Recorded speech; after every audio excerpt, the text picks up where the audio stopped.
রাসূলুল্লাহ সাল্লাল্লাহু আলাইহি ওয়াসাল্লাম বলতেছেন, যে পৃথিবীর জমিনে হায়াত তোমরা কিভাবে বাড়াবে তোমরা জানো? এই দুনিয়ার জীবনে তোমরা নেক আমল করবে। কি আমল করবে? নেক আমল করবে। এই দুনিয়ার জীবনে, এই দুনিয়ার জীবনে ভালো কাজ করবে। এই দুনিয়ার জীবনে আল্লাহর ওয়াদা মতো, আল্লাহর হুকুম মতো চলবে। দেখবে আল্লাহ তাআলা তোমার হায়াতের মধ্যে বরকত ঢুকিয়ে দিয়েছে।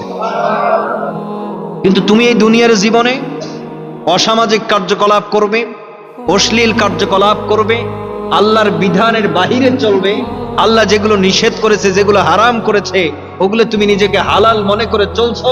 আল্লাহ তাআলা তোমার হায়াত যদি 50 বছর রেখে থাকে, এর থেকে 25 বছর মুহূর্তের মধ্যে চলে যাবে, তুমি টের পাবে না। এই অশ্লীল কার্যকলাপ করতে করতে মৃত্যু একদিন তোমার সামনে উপস্থিত হবে। ওই মৃত্যু যখন তোমার সামনে উপস্থিত হবে, কালিমা পড়ার আর সুযোগ পাবে না। চিল্লায় মেরে বলেন ঠিক কিনা?